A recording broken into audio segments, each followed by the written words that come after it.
नमस्कार दोस्तों, स्वागत है आप सबका हिंदी बैंकिंग में। आज के वीडियो में हम जानेंगे बैंकिंग ओम्बड्समैन स्कीम के बारे में। इस स्कीम के अंडर आप कैसे किसी भी पब्लिक सेक्टर बैंक, जिनको आप गवर्नमेंट सेक्टर बैंक कहते हैं, प्राइवेट सेक्टर बैंक या कोई भी नॉन बैंकिंग फाइनेंशियल कंपनी के अगेंस्ट कंप्लेंट लॉन्च कर सकते हैं। उसका क्या प्रोसेस रहता है, कंप्लीट प्रोसेस आपको आज के वीडियो में बताया जाएगा। इसके अलावा आपको हमारे चैनल पे ऑलमोस्ट सभी बैंक्स के हर तरह के लोन स्कीम पे कंप्लीट प्लेलिस्ट मिल जाएगी, जो कि हम रेगुलरली अपडेट करते रहते हैं। और अगर आपको होम लोन के रिलेटेड कोई भी इन्फॉर्मेशन चाहिए तो आप हमारे दूसरे चैनल पे विजिट कर सकते हैं, जिसका नाम है इंडियन हाउसिंग। उस चैनल का लिंक भी आपको मिल जाएगा नीचे डिस्क्रिप्शन बॉक्स में। चैनल पे नए हैं तो चैनल को सब्सक्राइब कर दें, बेल आइकन को दबा दें ताकि आपको हमारे वीडियोज़ के नोटिफिकेशन मिलते रहें। तो चलिए शुरू करते हैं।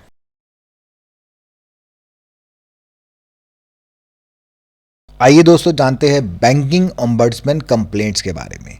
तो आप बैंकिंग ओम्बड्समैन के पास ऑनलाइन ऑफलाइन दोनों तरीक़ों से कंप्लेंट लॉन्च कर सकते हैं। ऑफलाइन में आपको एक फॉर्म डाउनलोड करना है। उस फॉर्म का लिंक भी आपको नीचे मैं डिस्क्रिप्शन बॉक्स में प्रोवाइड कर दूंगा। उस फॉर्म को भरना है। उस फॉर्म के ऊपर आपको 15 एड्रेसेस दिए गए हैं, उनमें से किसी भी एड्रेस पे आप भेज सकते हैं फॉर्म भरने के बाद। बट वो थोड़ा टीडियस रहेगा। सबसे सिंपल और इजी प्रोसेस है, आप ऑनलाइन कंप्लेंट लॉन्च करें घर बैठे अपने मोबाइल या लैपटॉप से। बहुत इजीली कंप्लेंट लॉन्च हो जाएगी। आज के इस वीडियो में मैंने आपको पूरा स्टेप वाइज बताया है, स्टार्टिंग फ्रॉम बिगिनिंग, कि कैसे आप कंप्लेंट लॉन्च कर सकते हैं। ऑनलाइन लिंक भी आपको नीचे डिस्क्रिप्शन बॉक्स में मिल जाएगा। तो पहले आपको बता दें कि कौन से टाइप्स के कंप्लेंट्स हैं जो कि बैंकिंग ओम्बड्समैन के द्वारा लिए जाते हैं। ऐसा नहीं है कि आप कोई भी कंप्लेंट, आपके घर पे झगड़ा हो गया तो आप बैंकिंग ओम्बड्समैन को कंप्लेंट दे देंगे तो बैंकिंग ओम्बड्समैन उस पर फैसला सुना देगा। या आपकी किसी एम्प्लॉय के साथ कुछ लड़ाई है, कुछ ग्रज है, उसके लिए आप कंप्लेंट करेंगे तो ऐसी कंप्लेंट्स ओम्बड्समैन के द्वारा नहीं ली जाती। ओम्बड्समैन उन्हीं कंप्लेंट्स को लेता है जिनमें आपसे कोई फाइनेंशियल फ्रॉड हुआ है, फाइनेंशियल लॉस हुआ है, या बैंक विदाउट एनी रीज़न आपको कोई भी सर्विस प्रोवाइड करने के लिए डिनाई कर रहा है। तो ऐसे केसेस में ही बैंकिंग ओम्बड्समैन को कंप्लेंट की जाती है। लाइक आपने कहीं एटीएम यूज़ किया है, आपके एटीएम से पैसे डेबिट हो गए, आपको मिले नहीं हैं, बैंक उस चीज़ को रिस्पॉन्ड नहीं कर रहा, आपको पैसे नहीं मिल रहे हैं, आपने कंप्लेंट दे दी है बैंक को, तो बैंक उस पर एक्शन नहीं कर रहा, आपको पैसे नहीं मिल रहे हैं, तो उस केस में भी आप कंप्लेंट दे सकते हैं। आप कोई अकाउंट ओपन करवा रहे हैं किसी बैंक में, सारे प्रूफ भी प्रोवाइड कर रहे हैं, बट बैंक फिर भी आपका अकाउंट ओपन नहीं कर रहा, तो ये भी एक रीज़न बनता है कि आप कंप्लेंट कर सकते हैं। या आप अकाउंट क्लोज करवाना चाहते हैं तो बैंक ज़रूरत से ज़्यादा टाइम ले रहा है, 2 महीने हो गए हैं, बैंक उसको क्लोज नहीं कर रहा है, आपको पैसा वापस नहीं दे रहा है, उस केस में भी आप कंप्लेंट कर सकते हैं। तो बहुत सारे ऐसे रीज़न हो सकते हैं। बट ऐसा नहीं है कि आपने अभी अकाउंट क्लोज करने के लिए बोला तो बैंक ने 1 घंटे में या 1 दिन में अकाउंट क्लोज नहीं किया तो आप ओम्बड्समैन के पास चले जाएंगे। ऐसा नहीं होता। टाइम फ्रेम है। आपका काम बिल्कुल बैंक डिनाई कर रहा है या बिल्कुल आपके साथ गलत हो रहा है तो आप बैंकिंग ओम्बड्समैन के साथ कंप्लेंट कर सकते हैं। फॉर एग्जांपल, आपका किसी एम्प्लॉय के साथ झगड़ा हो गया है मिसबिहेवियर का, या कुछ ऐसी कोई कंप्लेंट है, तो वैसी कंप्लेंट्स भी ओम्बड्समैन के द्वारा नहीं ली जाती हैं। ओम्बड्समैन मोस्टली उन्हीं कंप्लेंट्स पे एक्शन करता है जिसमें आपको कोई फाइनेंशियल लॉस हुआ है। क्योंकि ओम्बड्समैन, अगर आप सोच रहे हैं कि पुलिस का काम करता है, तो वो ओम्बड्समैन नहीं करेगा। ओम्बड्समैन यही देखेगा कि कस्टमर को किसी तरह से कोई लॉस तो नहीं हो रहा है, कोई एटीएम में फ्रॉड हो गया है, या बैंक में कोई ट्रांजैक्शन कर रहे हैं फ्रॉड हो गया है, कोई चेक फेक मिल गया है बैंक की तरफ से, या बैंक कोई डिनाई कर रहा है कोई सर्विस प्रोवाइड करने के लिए, तो आप ओम्बड्समैन में कंप्लेंट कर सकते हैं। कई लोग ऐसा भी करते हैं कि आपने बैंक से लोन मांगा, बैंक ने आपका डॉक्यूमेंटेशन देखी, आपकी एलिजिबिलिटी नहीं बनती है, बैंक ने आपको डिनाई कर दिया, तो आप सोचेंगे कि आप ओम्बड्समैन को कंप्लेंट कर देंगे। तो ऐसे केसेस में भी ओम्बड्समैन आपको सपोर्ट नहीं करता है। हाँ, अगर आपका बिल्कुल जेन्युइन केस है तो उस केस में आप कंप्लेंट कर सकते हैं। बाकी बैंक का राइट है कि उसका लोन, आपको उसने लोन देना है या नहीं देना है, ये मैनेजर का डिस्क्रिप्शन भी रहता है। तो ये कुछ चीज़ें होती हैं कि जिनमें आप कंप्लेंट नहीं कर सकते।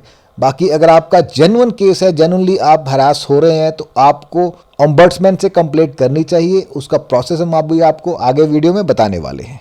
ये कुछ ऐसी कंप्लेंट्स हैं जो ओम्बड्समैन के द्वारा नहीं ली जाती हैं। जैसे कि अगर आपका मैटर ऑलरेडी सब्जुडाइज है, किसी कोर्ट में पेंडिंग है, उस केस में भी ओम्बड्समैन आपकी कंप्लेंट नहीं लेगा। या आपने ऑलरेडी ओम्बड्समैन के पास कंप्लेंट दी थी, दोबारा उसी कंप्लेंट को लेके दोबारा आप कंप्लेंट लॉन्च कर रहे हैं, फिर भी ओम्बड्समैन आपकी कंप्लेंट नहीं लेगा। या आप कोई ऐसे ही फेक कंप्लेंट डाल रहे हैं तो उस केस में भी आपकी कंप्लेंट जो है वो रिजेक्ट हो जाती है। या आपने इस मैटर को जिसके रिगार्डिंग आप कंप्लेंट कर रहे हैं इसको ऑलरेडी किसी और फोरम में कंप्लेंट डाली हुई है तो उस केस में भी ओम्बड्समैन आपकी कंप्लेंट नहीं लेता है। तो ये चीज़ें आपको माइंड में रखनी पड़ेंगी। तो सिंपल सा तरीका है, जब भी आपने बैंकिंग ओम्बड्समैन में कंप्लेंट करनी है उसके पहले आपको बैंक को अपनी कंप्लेंट देनी पड़ेगी। तो फॉर एग्जांपल आपके साथ कोई फाइनेंशियल फ्रॉड हो गया या आपका लॉस हो गया आज की डेट में अगर आपके पास कुछ हुआ है तो आप सबसे पहले अपनी कंप्लेंट जो है बैंक को देंगे, बैंक के मैनेजर को या हायर अथॉरिटीज़ को। रिटर्न में आपको एक कंप्लेंट देनी होगी, चाहे वो हार्ड कॉपी दें, चाहे वो इलेक्ट्रॉनिक मीडिया से थ्रू ईमेल आप अपनी कंप्लेंट दे सकते हैं। उस कंप्लेंट को देने के बाद आपको 30 डेज तक वेट करना है। अगर तो बैंक का रिप्लाई पहले आ जाता है तो आप पहले भी ओम्बड्समैन के पास जा सकते, बट अगर बैंक ने आपको रिप्लाई नहीं दिया है तो उस केस में आपको 30 डेज तक वेट करना है। अगर बैंक का रिप्लाई आ गया है, आप सेटिस्फाइड हैं, देन इट्स ओके। नहीं सेटिस्फाइड हैं तो आप कंप्लेंट लॉन्च कर सकते हैं ओम्बड्समैन के पास। और रिप्लाई नहीं आया है तो उस केस में आपको 30 डेज तक वेट करने के बाद 1 साल के अंदर अंदर ओम्बड्समैन के पास कंप्लेंट लॉन्च करनी है। 1 साल के बाद अगर आप कंप्लेंट लॉन्च करेंगे तो आपकी कंप्लेंट एक्सेप्ट नहीं की जाएगी। 30 डेज तक वेट कीजिए, पहले रिटर्न कंप्लेंट दीजिए। जैसे आपको रिप्लाई मिलता है या नहीं मिलता है तो 30 डेज तक वेट कीजिए। अगर रिप्लाई मिल गया, सेटिस्फाइड नहीं है तो आप ओम्बड्समैन में इजीली कंप्लेंट लॉन्च कर सकते हैं। तो कंप्लेंट लॉन्च का जो प्रोसेस है वो हम आगे आपको बता देंगे, बट उसके पहले आपको बता दें कि ओम्बड्समैन का जो अवार्ड होता है वो मैक्सिमम 20 लाख रुपीज़ का होता है। तो जो भी आपके साथ फाइनेंशियल फ्रॉड या लॉस हुआ है वो 20 लाख से कम होगा या 20 लाख तक होगा, तभी ओम्बड्समैन आपको अवार्ड पास कर पाएगा। अगर 20 लाख से ज़्यादा की ट्रांजैक्शन है तो ओम्बड्समैन उसको नहीं देख पाएंगे। ओम्बड्समैन की जुरिस्डिक्शन जो 20 लाख मैक्सिमम है। और in case of mental agony और हरासमेंट, अगर आपको हरासमेंट हुए, मेंटल एगनी हुई है या आपके कुछ एक्स्ट्रा एक्सपेंसेस लगे हैं, आपके साथ कुछ गलत हुआ है उसको ठीक करने में भी या उसकी उसी चक्कर में आपके और भी ज़्यादा खर्चे हुए हैं तो वो भी आप क्लेम कर सकते हैं अलग से। तो उस केस में मैक्सिमम टू मैक्सिमम 1 लाख तक ओम्बड्समैन आपको अवार्ड पास कर सकता है।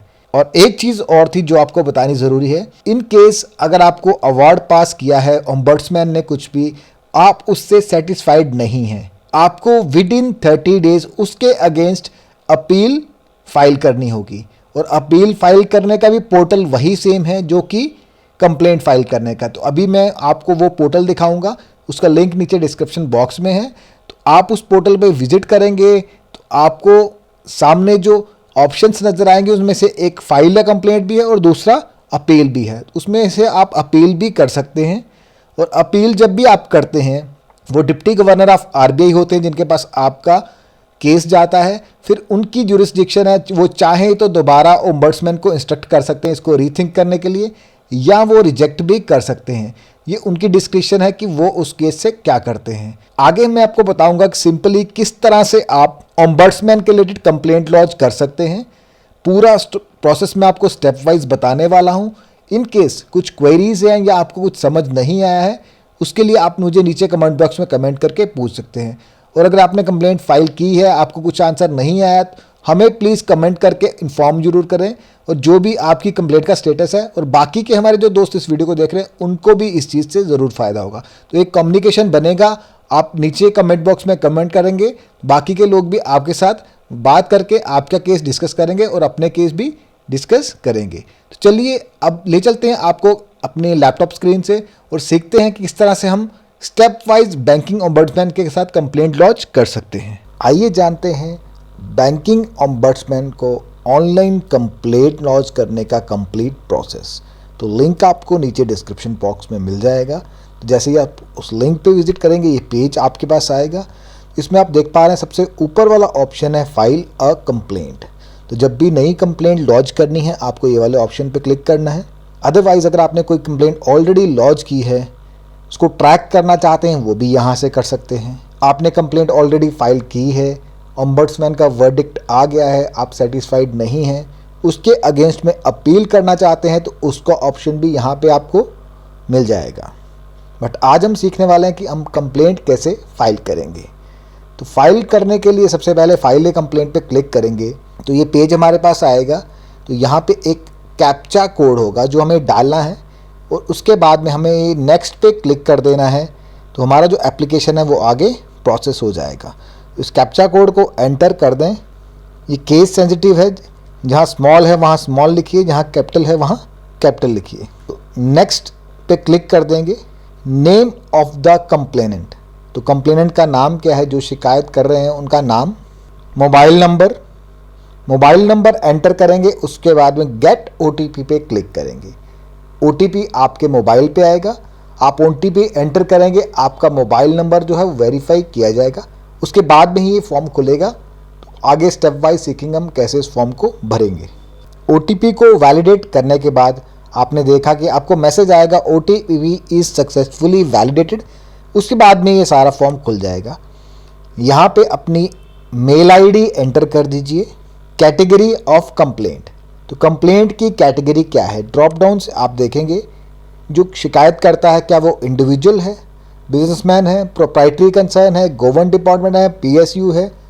तो हम यहाँ सीनियर सिटीजन हैं, जो भी आप है, अगर आप सीनियर सिटीजन हैं तो आप सीनियर सिटीजन सेलेक्ट करेंगे, अदरवाइज नॉर्मल इंडिविजुअल है तो हम इंडिविजुअल पे सेलेक्ट कर लेंगे। इसके बाद में कंप्लेनेंट की एज, शिकायतकर्ता की एज कितनी है वो भी आप एंटर कर दीजिए। कंप्लेनेंट का जेंडर, कंप्लेंट करने वाले की स्टेट, जिस भी स्टेट में रहते हैं, डिस्ट्रिक्ट ऑफ रेजिडेंस, क्योंकि डिस्ट्रिक्ट वाइज ये कंप्लेंट ली जाती हैं, आपका जो भी डिस्ट्रिक्ट है आप सेलेक्ट कर लीजिए। इसके बाद में आप कंप्लीट अपना एड्रेस दे दीजिए, प्रॉपर पोस्टेज एड्रेस। मैं तो बस अभी डमी डिटेल्स डाल रहा हूँ, आपकी जो एग्जैक्ट डिटेल्स हैं आप वही एंटर कीजिएगा।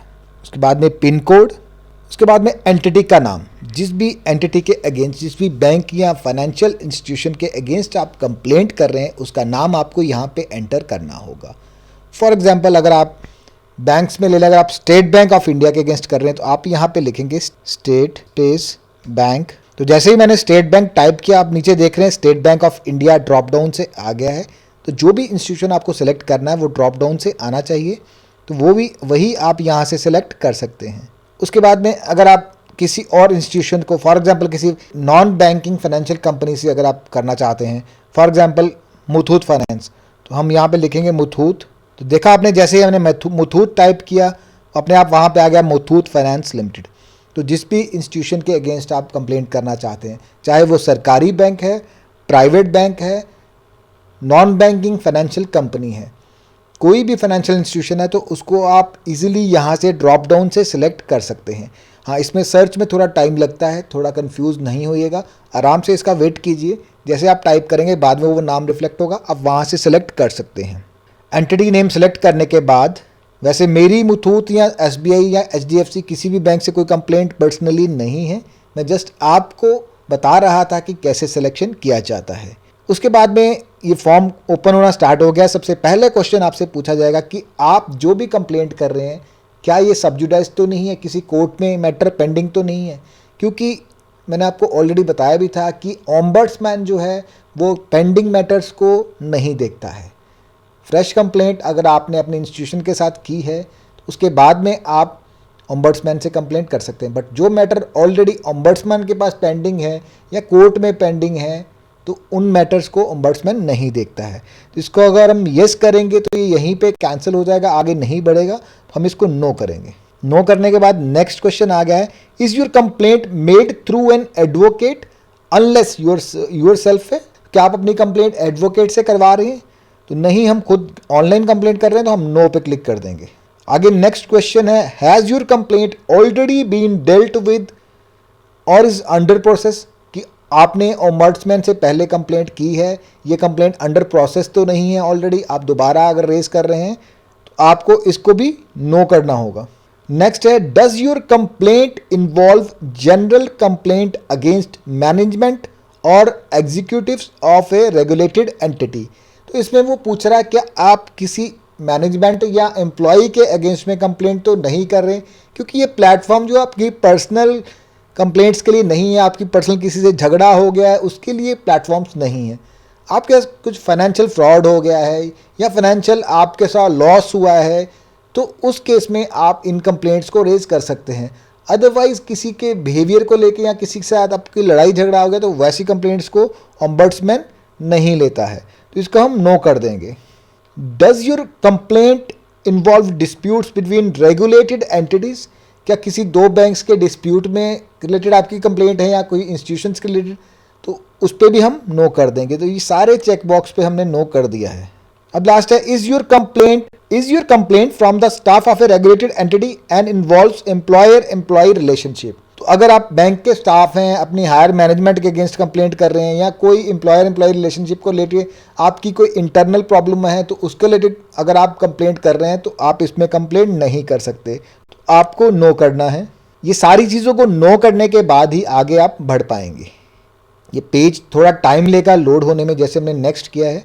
हाँ, अभी ये आ गया, have you filed a written complaint or electronic complaint with regulated entity? क्योंकि जब भी आप ओम्बड्समैन को कंप्लेंट करते हैं उसके पहले आपने बैंक को भी रिटन कंप्लेंट देनी है थ्रू ईमेल या हार्ड कॉपी। क्योंकि अगर आपने बैंक या इंस्टीट्यूशन को रिटन कंप्लेंट नहीं दी है, अपना मैटर नहीं समझाया है, डायरेक्ट अगर आप ओम्बड्समैन के पास जा रहे हैं तो ओम्बड्समैन ऐसी कंप्लेंट्स को नहीं लेता है। तो फर्स्ट ऑफ ऑल आपको बैंक को, इंस्टीट्यूशन को कंप्लेंट देनी है, 30 डेज तक वेट करना है। उसके बाद में उनका रिप्लाई अगर आता है, आप सेटिस्फाइड नहीं है तो भी आप ओम्बड्समैन के पास जा सकते हैं। अगर उनका रिप्लाई नहीं आता है तो उस केस में भी आप ओम्बड्समैन के पास जा सकते हैं। तो आपको यहाँ पे यस करना होगा कि मैंने कंप्लेंट की है, अगर आपने की है तो, क्योंकि आपको मेंशन भी करना पड़ेगा, प्रूफ भी करना पड़ेगा कि आपने पहले बैंक के साथ कंप्लेंट की है। तो अगर आपने कंप्लेंट की थी तो कंप्लेंट की डेट क्या है? तो अगर हम इस डेट को 1 महीने से कम का रखेंगे तो ये नहीं लेगा। तो जाहिर है कि हम 1 महीना हमें हो गया है उसके बाद में ही हम कर रहे हैं। मैं इसको रखता हूँ, अब मैं दिसंबर है, आज 23 दिसंबर है, तो इसको मैं रखता हूँ 10 नवंबर। 10 नवंबर को कंप्लेंट की थी और यहाँ पे अपलोड कर दीजिए अपनी कॉपी। मेरी तो कोई कंप्लेंट नहीं है, मेरे पास कॉपी नहीं है, मैं अपलोड नहीं कर पाऊँगा। आप यहाँ से अपनी कॉपी जो है अपलोड कर दीजिए, सॉफ्ट कॉपी, जो भी आपने कंप्लेंट की थी बैंक के साथ। उसके बाद में नेक्स्ट है, have you received any reply from the entity? क्या आपको बैंक या इंस्टीट्यूशन जिसके अगेंस्ट आपने कंप्लेंट की थी, क्या आपको उनसे कोई रिप्लाई मिला था? यस या नो? मैं यस कर देता हूँ, मुझे मिला था। अगर नहीं मिला है तो आप नो भी कर सकते हैं। अब डेट ऑफ रिप्लाई पूछेगा कि कौन सी डेट को आपको रिप्लाई दिया गया था। हम डाल देते हैं इसमें 13 दिसंबर। उसके बाद में have you sent any reminder? अगर आपको नहीं मिला है उसका रिप्लाई, क्या आपने उनको रिमाइंडर सेंड किया था, तो मैं नो कर देता हूँ। उसके बाद में डेट ऑफ डिस्प्यूटेड ट्रांजैक्शन, आपको अपनी ट्रांजैक्शन की डेट बतानी है, कौन सी डेट को आपकी जो ट्रांजैक्शन जो डिस्प्यूट हुआ था, जो भी फाइनेंशियल लॉस हुआ था, कार्ड से कुछ पैसे कट गए थे, अकाउंट से कट गए थे या कोई फ्रॉड हुआ था, तो उसकी डेट आपको बतानी है। तो आपकी जो भी एक्चुअल डेट होगी, मैं एक डमी कंप्लेंट डाल के जस्ट आपको सिखा रहा हूँ किस तरह से लॉन्च किया जाता है, बट ये आपको खुद से देखना होगा आपकी डेट कौन सी है। Is your complaint against wallet of the regulated entity? Wallet के अगेंस्ट पे कोई कंप्लेंट है? No. Is your complaint against business correspondent? Business correspondent ने कोई फ्रॉड किया है या कुछ ऐसा किया है, उसके अगेंस्ट में कंप्लेंट है? यस और नो? नो कर देते हैं। उसके बाद में है एटीएम कार्ड नंबर और क्रेडिट कार्ड नंबर, जो भी जिसमें भी आपका डिस्प्यूटेड ट्रांजैक्शन है यहाँ पे नंबर डाल सकते हैं, या लोन अकाउंट नंबर या डिपॉजिट अकाउंट नंबर, जो भी अकाउंट है जिसमें कुछ ऐसा हुआ है उसका नंबर यहाँ डाल सकते हैं। उसके बाद में कंप्लेंट कैटेगरी, तो सबसे पहले आपको कैटेगरी सेलेक्ट करनी है। एटीएम रिलेटेड है, सीडीएम जो मशीन होती है कैश डिस्पेंसिंग मशीन के रिलेटेड है, डेबिट कार्ड के रिलेटेड है, क्रेडिट कार्ड के रिलेटेड है, लोन एडवांसेस के रिलेटेड है, मोबाइल या इंटरनेट बैंकिंग के रिलेटेड है, ओपनिंग या ऑपरेशन ऑफ डिपॉजिट अकाउंट्स के रिलेटेड है, अदर प्रोडक्ट्स एंड सर्विसेज या पैरा बैंकिंग प्रोडक्ट्स जो भी बैंक बेचता है, इंश्योरेंस वगैरह, या उनके रिलेटेड कोई, इनमें से जो भी आपकी कंप्लेंट है उसको आप सेलेक्ट कर लीजिए। जैसे कि हमने पैरा बैंकिंग अगर हम यहाँ पे सेलेक्ट कर लेते हैं, जो भी आपकी रिक्वायर्ड फील्ड होगा आप उसमें सेलेक्ट कर लें। अगर आपको कोई प्रॉब्लम आ रही है उसको करने में तो आप हमें नीचे कमेंट बॉक्स में कमेंट करके पूछ सकते हैं, हम आपको बता देंगे कि आपकी कंप्लेंट कौन सी कैटेगरी में फॉल करेगी। उसके बाद में सब कैटेगरी है, पैरा बैंकिंग में क्या हुआ था, आपसे चार्जेस एक्स्ट्रा लिए गए थे, इंश्योरेंस किया गया था बिना पूछे, म्यूचुअल फंड्स दिए गए थे बिना पूछे, या on third party investment product, तो कौन सा किया गया था, तो मैं इंश्योरेंस लिख देता हूँ जस्ट फॉर रेफरेंस। उसके बाद में सेकंड सब कैटेगरी 2 भी सिलेक्ट करनी होगी, इंश्योरेंस में किस तरह से हुआ, रिफ्यूज़ल हुआ, किस तरह की प्रॉब्लम मेरे को आई, तो वो भी मैं यहाँ पे दे दूंगा। उसके बाद में फैक्ट ऑफ द कंप्लेंट है, तो मैक्सिमम अप टू 2000 कैरेक्टर आपको दिए जा रहे हैं। यहाँ पे आपको डिटेल में समरी बना के कम से कम शब्दों में पूरी की पूरी आपको बात रखनी है अपनी, कि किस तरह से क्या क्या फ्रॉड आपके साथ या क्या क्या लॉस आपके साथ कैसे हुआ था। तो ये सारा आपको यहाँ पे समझाना होगा। उसके बाद में amount involve in the transaction, उस ट्रांजैक्शन में कितना पैसा इन्वॉल्व था, कितना अमाउंट इन्वॉल्व था, तो यहाँ पे आपको अमाउंट मेंशन करना होगा। जितना भी आपका अमाउंट है आप लिख दीजिए। कॉम्पनसेशन शॉर्ट, उसके लिए आपको कितना कॉम्पनसेशन चाहिए वो भी आप लिख दीजिए। Compensation short for expenses occurred, harassment, mental anguish, कि आपके साथ कोई फ्रॉड हुआ है उसके लिए आपने खुद से और भी खर्चा कुछ कर दिया, एक्सपेंसेस कर दिए हैं, या आपको मेंटल हरासमेंट बहुत ज़्यादा हो गया है, उसके लिए भी आप कॉम्पनसेशन कर सकते हैं। और उस केस में मैक्सिमम जो ओम्बड्समैन है 1 लाख तक का कॉम्पनसेशन दे सकता है। अदर नॉर्मल केसेस में 20 लाख तक मैक्सिमम अवार्ड ओम्बड्समैन पास कर सकता है। तो ये सारी चीज़ों को करने के बाद आपको नेक्स्ट पे क्लिक करना है। अगर इसमें कुछ रिक्वायर्ड फील्ड होगा जो आपने नहीं भरा होगा तो ये आपको इंडिकेट कर देगा, जैसे हमें इंडिकेट कर रहा है रिक्वायर्ड फील्ड है, हमने नहीं भरा है। फैक्ट ऑफ द कंप्लेंट, इसमें भी हमें कुछ मेंशन करना होगा, तो मैं वैसे ही कुछ डमी वर्ड्स डालता हूँ। अभी नेक्स्ट करके देखते हैं। अगर कोई भी रिक्वायर्ड फील्ड खाली होगा तो ये आगे नहीं भरने देगा। तो हमारा ये एक्सेप्ट हो गया, नेक्स्ट पेज पे आ चुका है। तो नेक्स्ट पेज पे अपलोड एनी एडिशनल डॉक्यूमेंट, कोई और डॉक्यूमेंट है जिसके बारे में आप बताना चाहते हैं ओम्बड्समैन को, आप यहाँ पे वो भी अपलोड कर सकते हैं। और है authorization, if you want to authorize a person, अगर यहाँ पे कोई ज़्यादा ओल्ड एज है, बीमार है, खुद नहीं जा सकते हैं, अगर वो चाहते हैं कि उनकी जगह पे कोई और अपेयर हो जाए ओम्बड्समैन को जो उनकी बात समझा पाए, तो आपको यहाँ पे यस करना है। यस करेंगे तो उस पर्सन की सारी डिटेल्स आपको यहाँ पे एंटर करनी होंगी, name, email, mobile number, address, city, pin code, ये सारी चीज़ें आपको यहाँ पे डालनी होंगी। तो अगर आप खुद जा रहे हैं तो आप इसको नो कर दीजिए। उसके बाद में डिक्लेरेशन है कि आपने जो भी इंफॉर्मेशन दी है वो करेक्ट है, सही है। ये सारा फाइनल करने के बाद आपको रिव्यू एंड सबमिट में कलेक्ट कर देना है। रिव्यू एंड सबमिट पे क्लिक कर देना है, तो आपका जो एप्लीकेशन है वो प्रोसेस हो जाएगा और ओम्बड्समैन आपकी कंप्लेंट को रिव्यू करेंगे, आपको डेट दी जाएगी, उसके बाद में ये सारी चीज़ें सेटल की जाएंगी। तो बहुत ही सिंपल प्रोसेस है। तो बिल्कुल मैंने आपको स्टेप वाइज समझाया है किस तरह से आप ओम्बड्समैन के पास कंप्लेंट रेज कर सकते हैं।